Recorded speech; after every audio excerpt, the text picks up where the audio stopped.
My people, how una dey?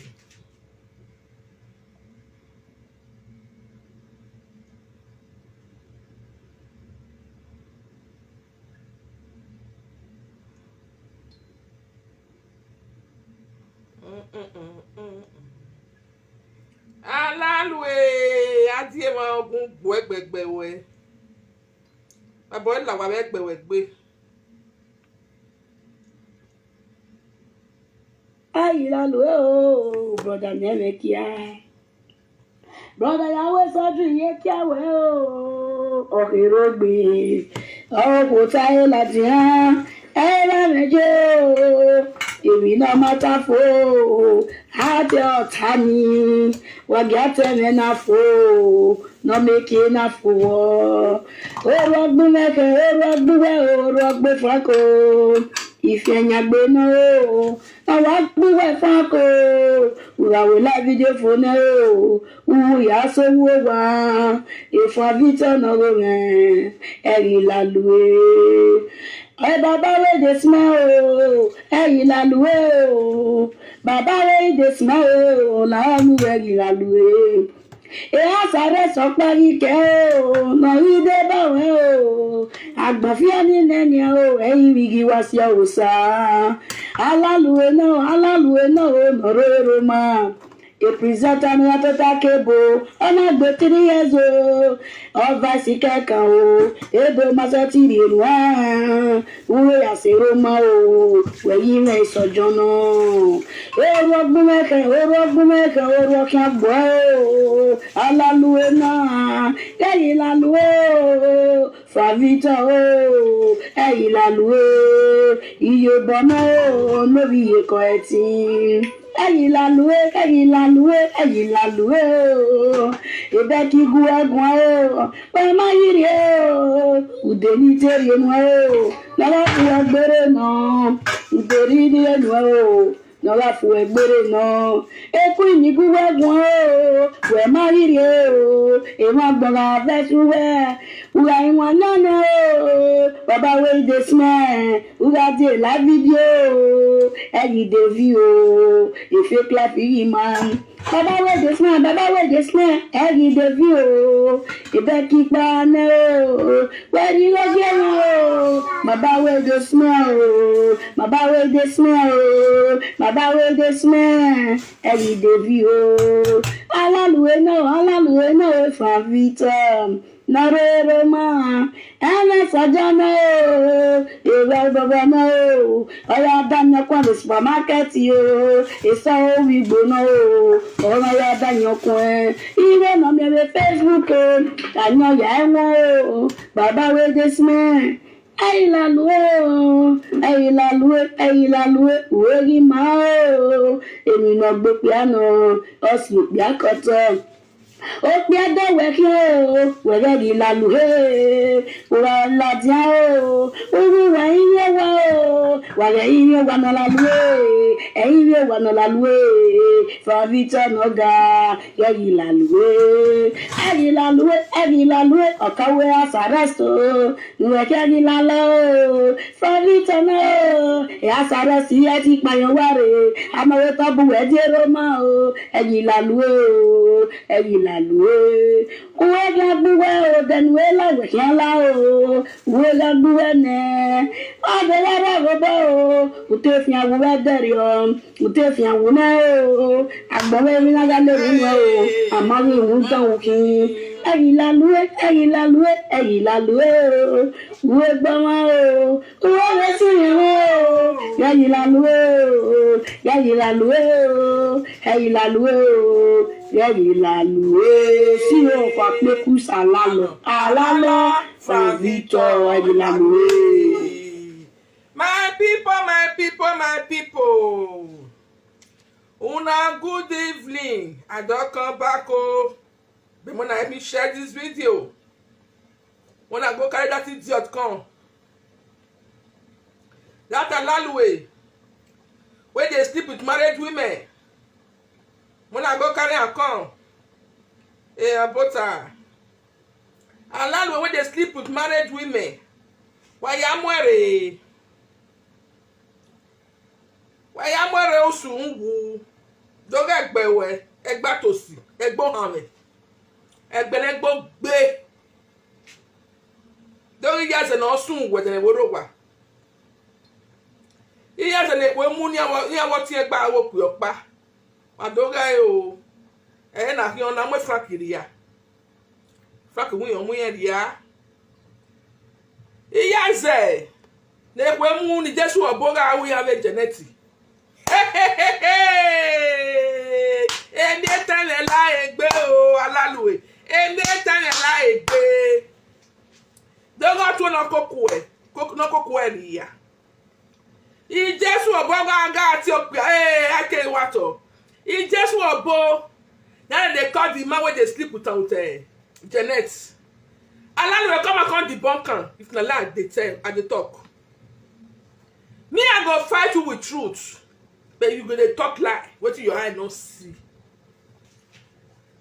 this years oyoga gboda fun oyoga gbele mo wa the same day na in family his children with his husband they perish for dangbe to a trailer ona here wa win the dokpa na ekwemu see am I Jesu obo na they sleep with mama Eze sleep with Janet the same father let me say them the same father na two of them be the Janet na be only one girl wey alaluwe mama born for the mother no sun go be in Ojeni na that one be only one girl wey mama born for there see there see family see as they be they le gbe ko wiyan see this one wa o le kolokolo la we lekeleke see am e we tolotolo this one na be Ijoba o when you call the answer Ijoba for social media not be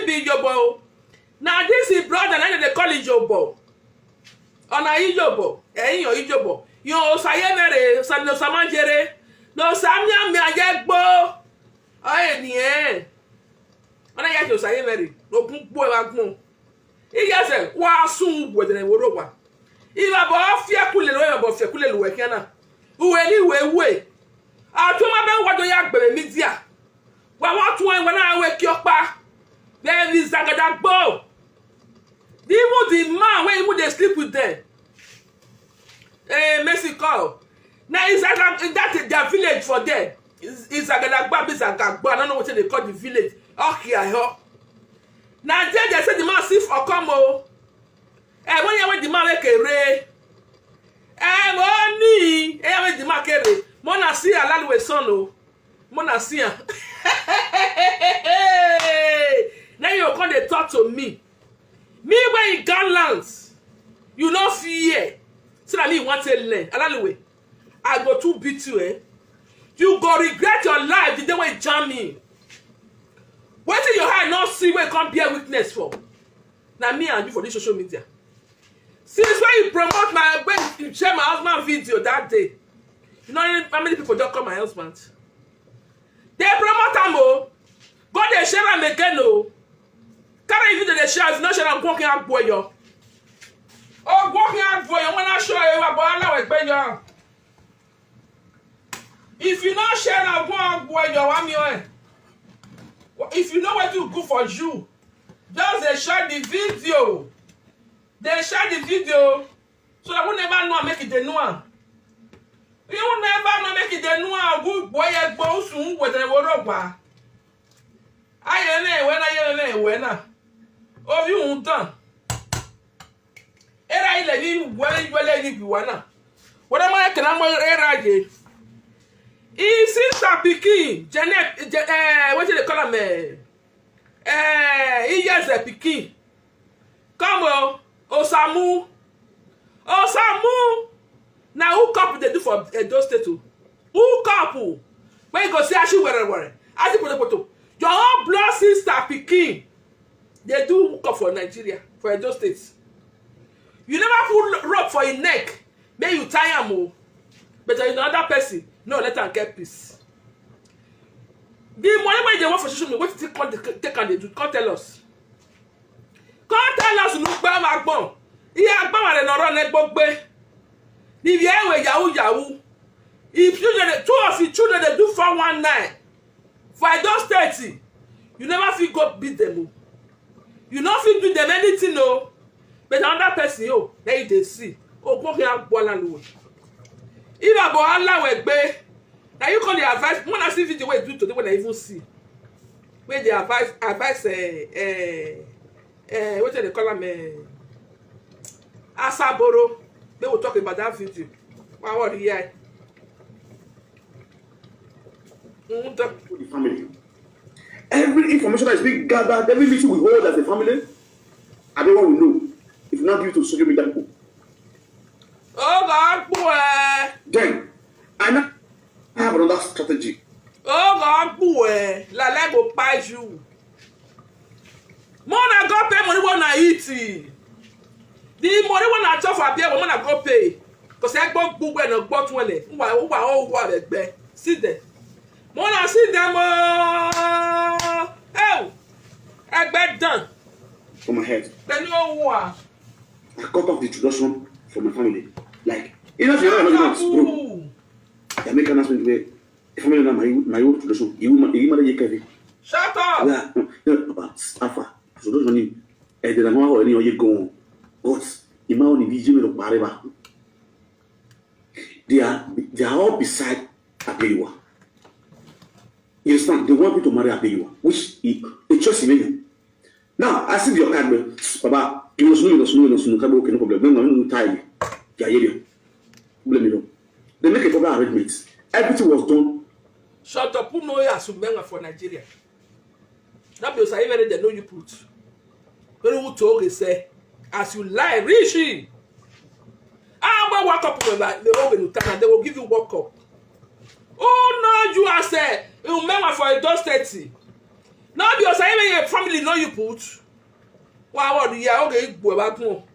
Secretly, if you didn't know, Epa, I did tradition. I need to live it down. Am I doing it?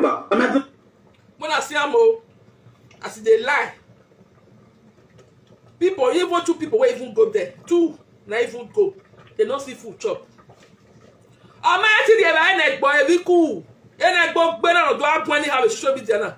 I wouldn't imagine you're dead where I tell you what. Eh, where move where? You know the shame. If you can do one name about like bay. And then tell you one what. Go back class for now. Make sure I be our own. But this is not shameful to you. You go to fight person. You go see the bear the person property. But they want you sending. You ain't you and then bell. I want the year. They don't believe now where I'm going to send them money in on their own. If you make the you now. Now, another problem now. If you make stand, me and the living here, one marriage, introduction. You remain out of it. If you will not come away, you have to live in the hair. The man hair, because they are all looking for their own. Because I born working here. They born working. On the lion and the bee. How much you get when one will give them? What did they fight put? See them alone, why ain't we born here? It's your own. It's a good beer. How are you? Okay, now, no more introduction. Bro, that's what you're doing. Alpha. But you have introduction, right? Really cool energy. If you know what fine. Oh, someone will come. In your one, you will level. As you see the thought so. In my master, they go to sleep with the Jesuit bow. As you see, they talk now. He got another boyfriend though. He will ever get by a bay. See, go to give a head to the Jesuit boy again. He just ever want to sleep with you, sleep with your sister. What did you? Power the eye. That's the way, bro.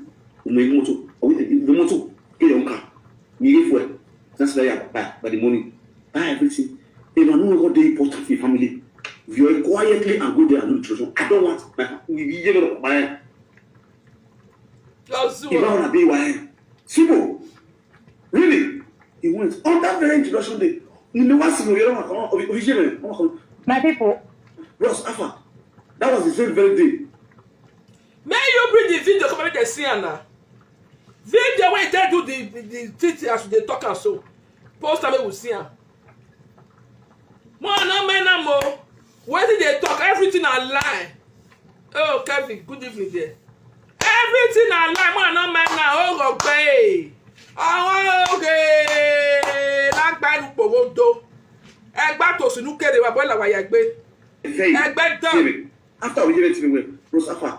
Egbo re ni aje. Wow.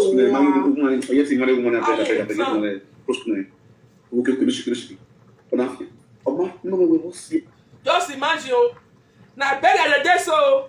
See cloth what they wear for burial. See there. How? Abondant. See dress what they wear for burial. Rubber beads. Then they go put for neck. No, not see money take buy better beads put for neck. If rubber, oh wa mu ye o. Wa gbon. The day when they even carry papa man from mortuary. This is just not see 30,000 give their papa. May they take go rent DJ. Now I be when they go for America. May bring money for them. May they take DJ. Allah no wan aje where he did that time. Who abi tu ya ri nu gbe o. You come and look on the proud. Come on DJ. Your family not see 30,000 to pay. They not see they pay. No one. Why worry about here? Done. Oh okay. Those as original care me. You understand? That's why when the family, I think I use the family I give was up on. Then I do my introduction successfully. Oh, okay. So from that very day, the next week, which is on the 2nd of March, is now what? Marriage. Who knows? Nobody knows. Yeah, I said, God, we remain not over us, senior war. Am I young? Am I introduction? Am I marriage? Because you don't be because you be bad dead. All of them don't know you say be bad person.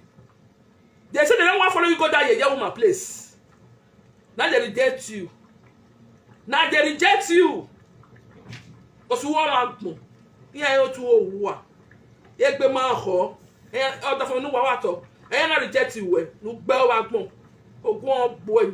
You before you call me, he didn't go there because he was an agent of Abeyiwa. Who was under the payroll of Abeyiwa.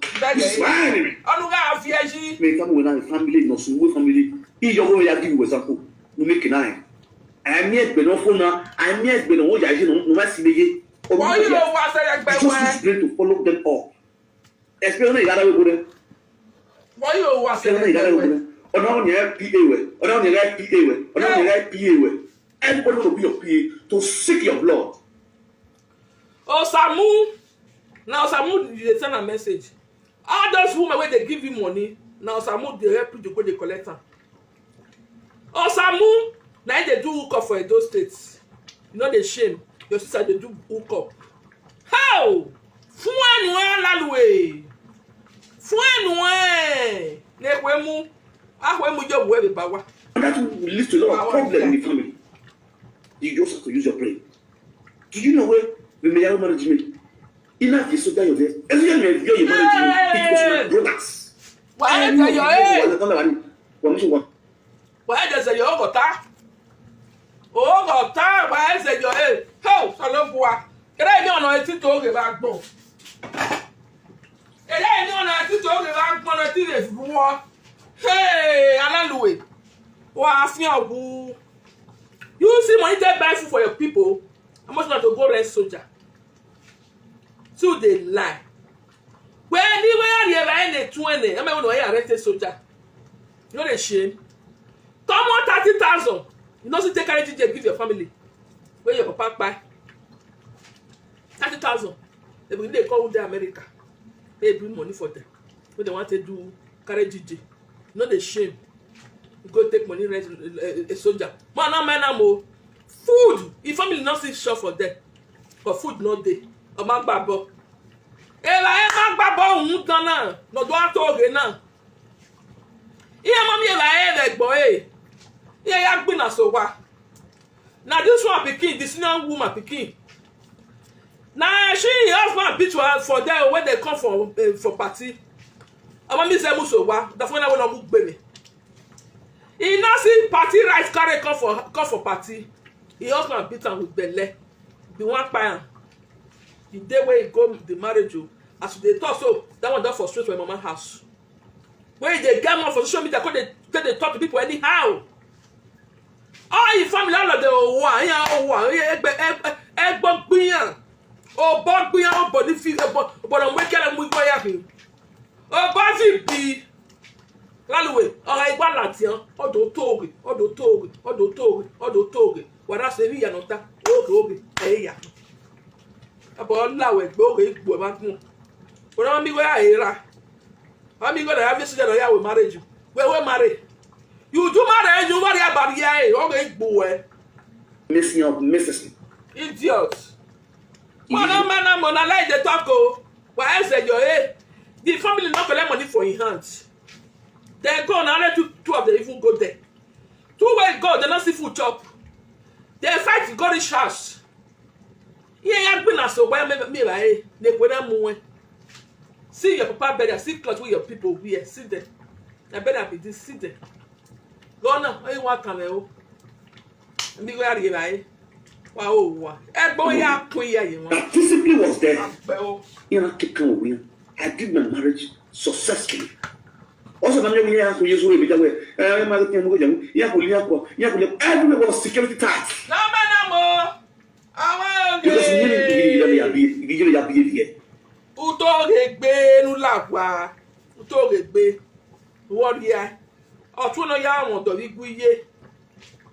Village, only ya am dog, ne kwena muwa. Oh, you way guy here. This one that they talk so by people. True lesson now they talk oh. Janet, where God took care for bush. Now this just what bo. Now they say he must buy everything where this woman wanted to do clean and he buy am. All the time always. It just about Amazon not 20. He not buy what he take do cleansing. Not be just what we buy am.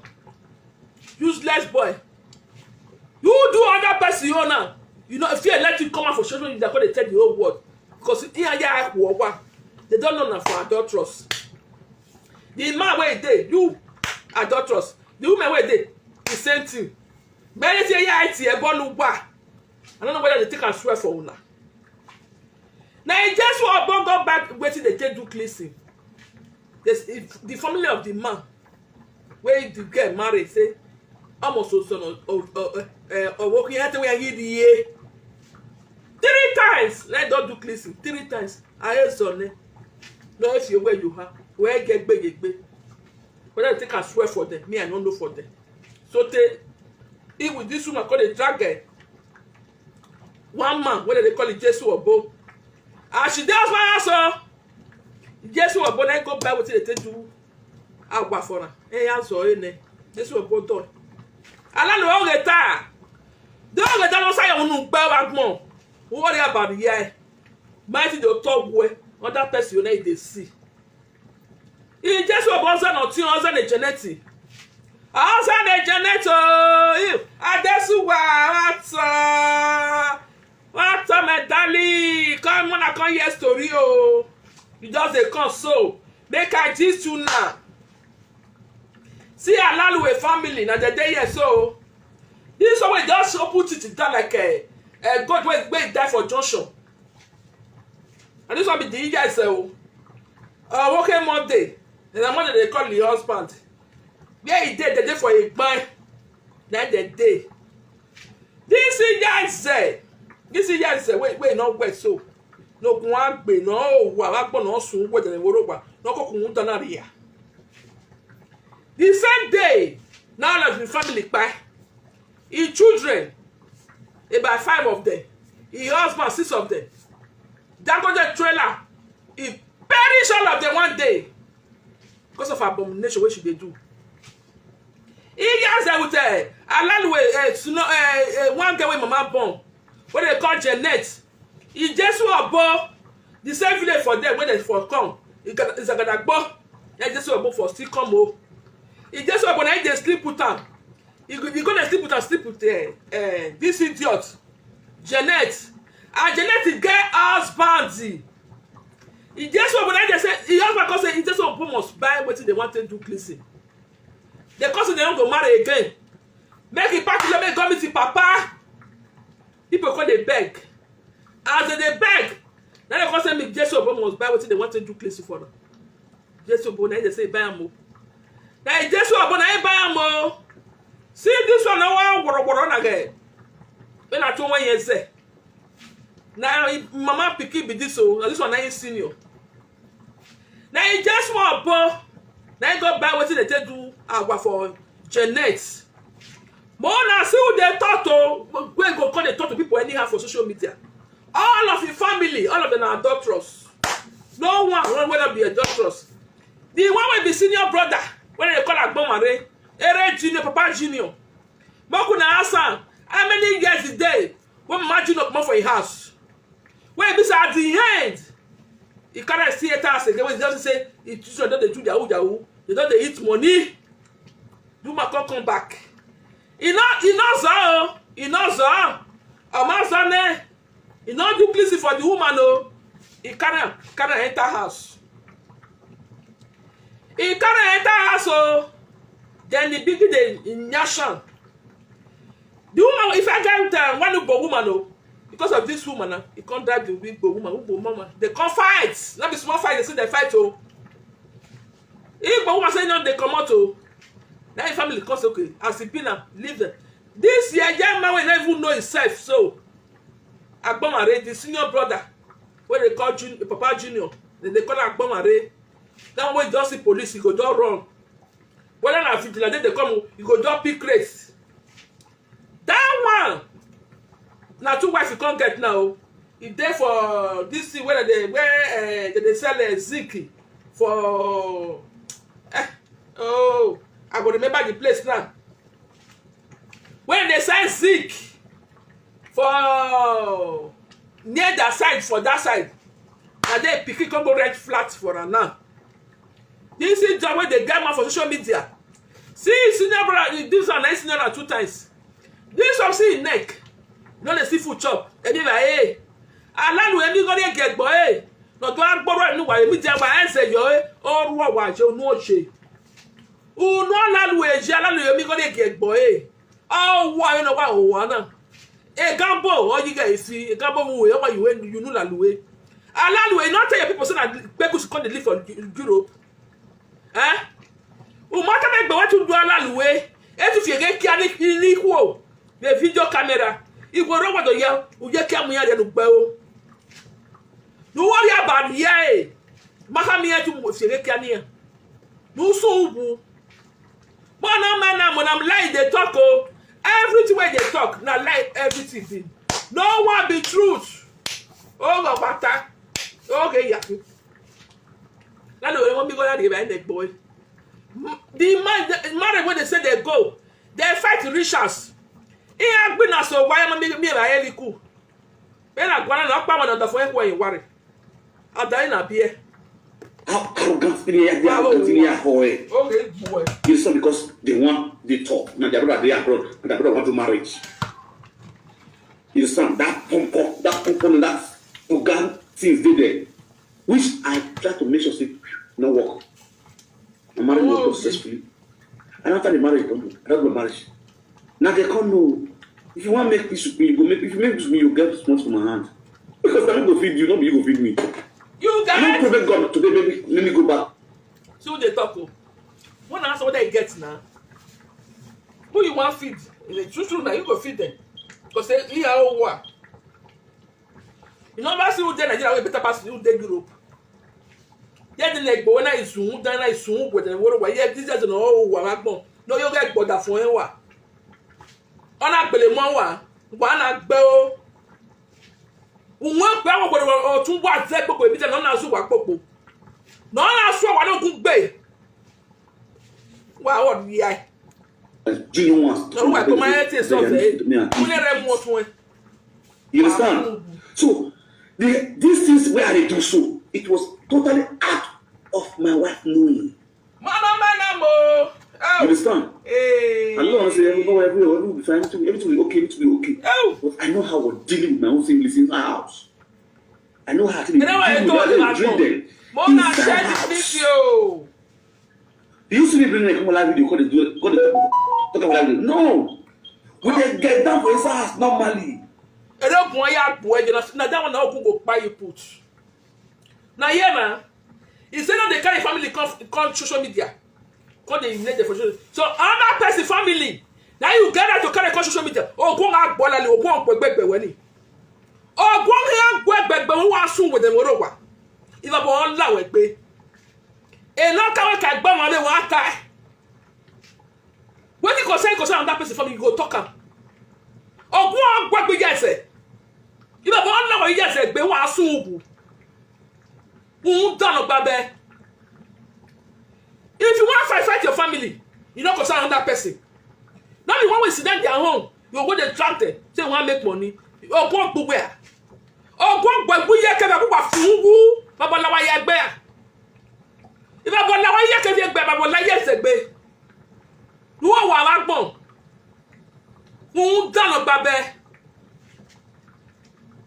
You go drag your family, not drag other person. And you drag them away. Beat your family as you like, you don't concern anybody. Coming out for social media, they're dragging other people. When you're all full your body, you never feel sovereign. Me, they ask you, why you don't tell your family say they live papers for Europe? Huh? If you do all that way, if we're more, if you have a bit of work, that's the way you land. Fine way, where you are saying what you're about. Yeah. E ka ko nubo no bo agbonu ba bo fie ko le luwe fun anu wa sun ye ki awe kineku na dan lo gba be le ko emu wa gbe o no dey fight the family for social media. Okay, another person call dey fight. Who say you message? Who call say you message? Eh? You know you go imunere lu gbe wa gbon. Who ya gbegbe won ma ka won le wo enu a drag them away to talk awa yi bu gbegbe we ajoto family wa sungu wo wa ji e egbe mu wa wo pe po wa jo na gbe yan ji e wa fi an ku o wa we ni get out you ma gbo we ni na so wa gbo ndu we we bo wa gbo we ndu get out my phone wa sun get out my phone you bloody civil idiot. What better than visual? You copy my phone. What bell? My brother, that's family for you. That is family for you. Every family get issues.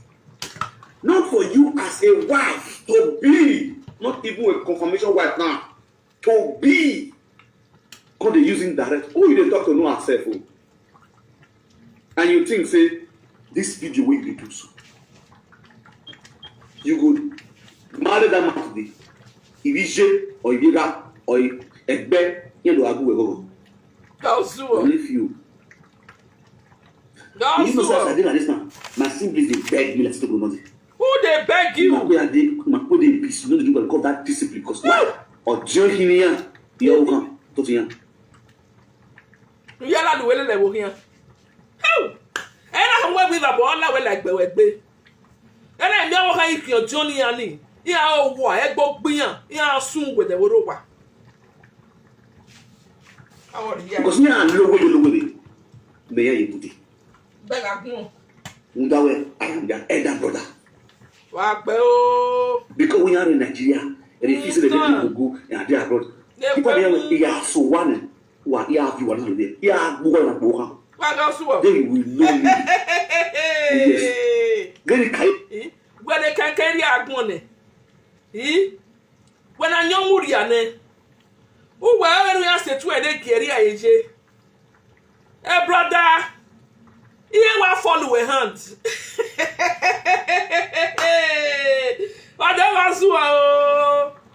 Whatever, why I ban or why I bay? Galena. Yeah, person at the bio. Mona consider. Mona good evening. Mona say all this all day. Mona consider a lot of family. See as all of them be. But me pay as up we are now. Who should better out of them now? Wagian. Oh, go here. Oh, salopua. A lot of work, bell. But what boo? You will say they give your papa 10,000 and wait their life. 10,000. Then your papa they feed. Now you go come out now. Come they talk to people anyhow. You go beat who you want beat. If you go beat them, they be your family, not concern anybody. They drag your family, not they drag anybody again. So enter house. This your brother, go give him food.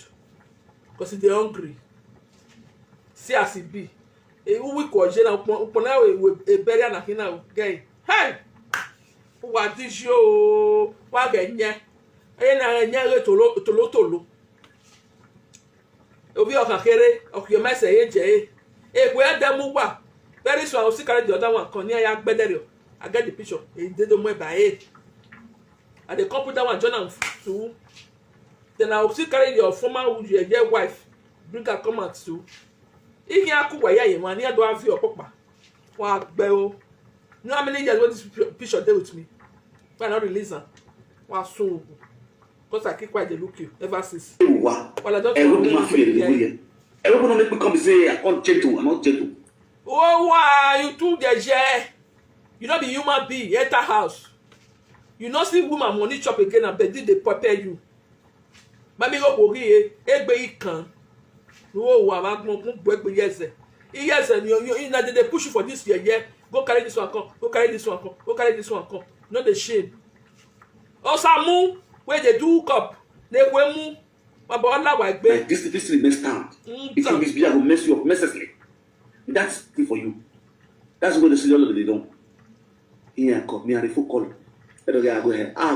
Couldn't win a yard one because here we get to invite one to be and move and move.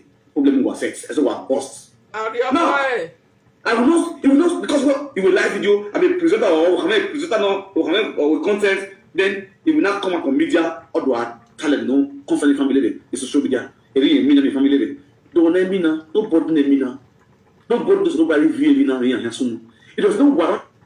Oh, we call you for. You get wife. You get wife. I will bring her come out. Now his son be this so. See his son for here. Now his son be this so. We go be a Franco. But don't be alaluwe na hina. See some for there. Now the your wife now you remain now. I'll come put her for here. Alaluwe. You get wife. Iye Kevin no soon we ti aboku gbe na. O no negbo gbe no o wa bagbon. No way we akele liwa ah? The one we mama Kevin dey do not worse part this one. It not worse part this one what dey barrier no gbe o. Done. Wa gbe o. To come to social media. You are critical to the young, you have one family in the that's an error. People will not see presenter as a nuisance. You give it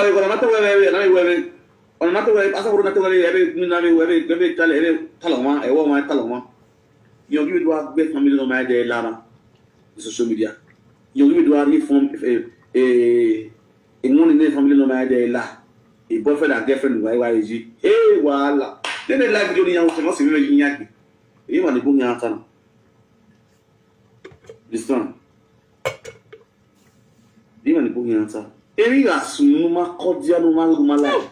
You talk to the man you and the man will bring ideas together. You will see, you know what to do. As you, no the way life with you have wisdom. But eventually you might have wisdom more than the man. All you need to do is diagnose wisdom. The man will seek your wisdom. I notice.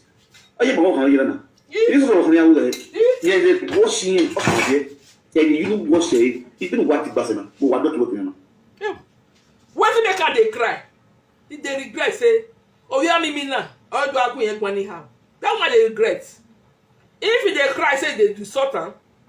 What did Mama Kevin they cry for? Because it's too small for them. That is why. She they regret them. Let me can they cry. Let me say another thing. Oh no, yeah, I fear you be vacuum. What yeah? Also, I fear you little boy. You don't say, or young one, or can change the number. How mature you get for brain. You understand? Your IQ, the level of your IQ, it matters most in marriage. You understand? Because I'm a live video presenter. my wife will do it not clear. My wife will get issue for family, for her family, may God forbid. For me to come, I have to order and stop some sense or call the family to order. Seriously with the family, then I will not come out on social media. You know they insult the family. You wait, say even doesn't expire all of the family not concern you. That not be insult. You don't know that for high. You they don't see body one on one. No. You know they insult the family. See who they talk. Oh. Why be service with your body? Now they laugh people. Why? Along the way. Come tell us as you do Jesse. We want here for your mouth. Oh. We want Jesse matter. We want here for your mouth. The reason why you go to sleep with married women, when you contact the whole world say you deal with both for house. We want here. Oh. Because that man a married woman. Now married woman, your husband they work for Dubai. Come tell us. Even the car went to the proud. Now the man buy am for his wife. You know. When una enwu. Why you care we kinekun? Lekwemu. Obi ki ako. Do I hear no so family ne? Family o kan do ya we contact the social media that way at the social media king. Who does that? It not be no stupid. If was me I was working again one. What it go me kan? Em one. Gba me money anywhere. But today, no say no get sense. Huh? You know they use your family matter to they do content. You know go use your wife matter to do content. But another person you will consider and put. Oh, go here and go. If a boy Allah go let be. Who wa assume where they would go here and go. What worry about the yeah? Who done babe? You not go use your wife, your wife to do content. You not go use your own to content. They will go another person when sit down their home. When you don't even know. You don't know whether that truth they talk. Now like they talk. You call they talk on social media. Who we are free of? Anyway, who are so when they were rubber? No, but I'm fearful way about fearful working. Who are what yeah? See what did they come out for your mouth? Eh? When you concern my problem, contact the whole world. What you concern my problem? Huh? When you sit down for language, they call and talk with your eye not see. What did not happen for my body? What did I not do? You sit down they talk. Eh? Then you come say go get peace for where I did. And anyway, we just the start. We done the start. Let me tell you, they start. In my head that soon. Where? There's one dragon to Wenenia. There's a dragon you feel out the fear of your body. How do you? One boy. Sometimes we need to have boundaries in our social media handles. What we do on our social media handles, we need to have boundaries. When it resort to your private lifestyle, especially for your family. All that working out, no matter how useless you are to the family. When after you, everyone in the family where they don't play with you, they go rush carry you enter inside. So they talk. You understand? So not that. But if we have an issue with Ekboge no. He has to take belly. You understand? My people, when I listen to them, this video too. Now see what they come up for masses. When you say, you say not go bring your family come out for social media. You don't go drag your family, but they drag another person's family. What better know is who don't say? Well, who will drag a family way, but when I drag over my way, I better walking up boy. It will be a boy, allow it, get to assume with the Buruba.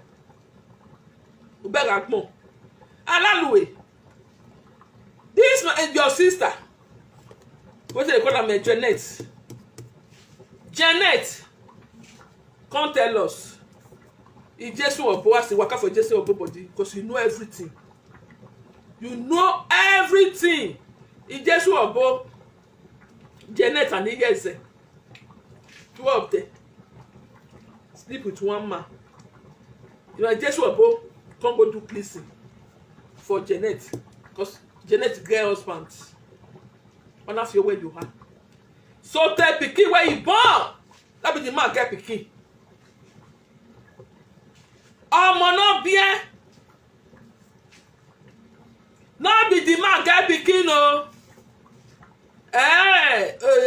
John we igwiye onyomo alaluwe ere ya ona gbegwe wa do tayo here udu ate na we ma say when you be say when you know we supposed to come and come talk for social media you don't carry am come another person who wey sit down their home then you go drag ugbene ya ogbo gbegbe we abegbo gbegbe ye kevi ilabo la wo ye segbe o wo ye se sunwu ogbo gbegbe ye kevi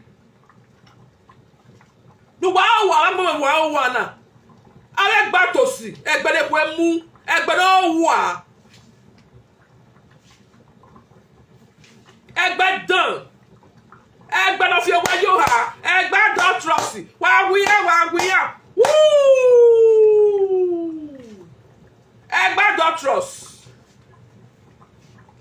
era ige ọmọ ige ekwe mu wa no dey shame very soon now iye they will pick osamu they will start to the jump one man again even take on be horror man 8 years ago go be sin opia iye say no be o couple opia rere na 12 na go dey drag na just go open buka ye na say na you ohe ye na akulo boy you ohe ọtọ la jamia shi pẹ̀lẹ́pẹ̀lẹ́ adugba wa ni na shi pẹ̀lẹ́pẹ̀lẹ́ aṣugboropo ama tu wa ku gbo wa tu wa wa ete gbogbo wa beni ewu ese ni awe ikun e yes ele ko me kun be kun o wa ara imi ewe erin aguja papa they not see money take rent DJ the day when they carry papa come for mortuary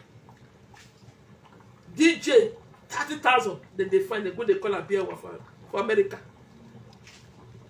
make it come give them money for DJ ask me when I beg when I said the barrier they if just there for Italy there they colo they do not say so there they don't call and make it bring money they bring go they call a beer when they for America make it bring money for them you go come and say innocent now. You know say but your people don't let her rest. Your family don't let her rest. Wa gbo gbegbe we. Yes ogun agbo we. Uwe wo ga kemu esi. U here of your boy you already la lo. Iba bo ga la we gbe yese. Ogun agbo yese. Be ya mo kana ria na. Ko so wo kokin. So we kokeria. U kokeria no gba wa gbo no gbo e. Me say bodo ma be mo do gwedi yes na me kan mo e ba so wa fun ko so wo kokin mama ni say ma ge gwetaro I respect no so ma ba won mi we dede ahune e gidi abo no so da mi we dede la lo ne iya se wa ko ma we to la luwe we bu iya to lu koko e to la luwe we bu wa ka ma ho eto we make ala ja fele mi akwo wa ka ma ehun unya kwa wa be gbodo bu ya da wa ka ma ehun eto to se kia ura in Nigeria ma no to ya ku iwo e re o gba we ni re ni gba ya we ni mi eti bigi e we ni ibigi e we ni ere na ba do nu wa ya ana mu ki osu ene gbogbe wo ba ti e ma se we ati me na we ati no no sun we dem ro wa no le mi bi wa iba bo kan la wa gbe popa me iyese we no tu na we iye ire to se no se ni eri gbe kan ya de wo because iwa ma iwo to ne kere and not be your mate am gbe this year your brother whenever bath when they link they go for the whole Europe and not be mates my husband not be mates so when they frakara no say get one fieka no generate say get one fieka be obi oki ona ya afie ka na ekwe mu na won bonoro yey o ikion awa o bere come burn for face mo ya ha we otun bleach ma edede na ye bleach ekwe mu kwa why not the shame wa sun we de woro kwa ogun boy trade crack we ogun boy trade track na when ogun gbe gege what do me no ya go pe go ogun o ki o in media please love the video wa what hear about the yai un dano babe le ge gbo e se kian si e fún ẹnu ẹ tomorrow they drag your jeje wife wey born for you wey go reject money for your family and they drag am come out tomorrow when you owe money for her say wan go sleep with the mama for Roma no dey shame abo ọdúnlá wa ìgbò wá tẹ̀lé afáàlú ẹ̀ ìjẹ́ kò ná bí ẹnu ẹ̀ ó kí ẹ̀ka ọmọ àwọn ẹ̀ wà gbẹ o ogún ọ̀ gbù ẹ̀ nínú ogún gbù ẹ̀ náà ogún gbé yẹsẹ̀ sùn wẹ̀lẹ̀wẹ̀lẹ̀ wà á nínú ọjà sẹ́ gbèlìfì ẹ̀ gbèlè ọ̀tà fún ẹ̀ ẹ̀dọ́gba one day all your family perish no dey shame yọ̀ọ́ gbèlè hàn wọ́n do agbó máa gún àmì díà who top where no go carry your family come person another person's family now you go come carry come ogun ọ̀pù ẹ̀ a family of one get drag no go drag your family wá wọ̀ di yẹ wá sún wẹ̀dẹ̀ wẹ̀rẹ̀ wá ń dànù gbá bẹ́ẹ̀ ìyẹn ọwọ́ wá tẹ̀ mẹ́yà leave this one for me I go give food for my husband ogun ọ̀pù ẹ̀ ìdẹ́nu ẹ̀ wá ń sẹ́pẹ̀ ẹ̀ má ti làjà wéèkì àkó.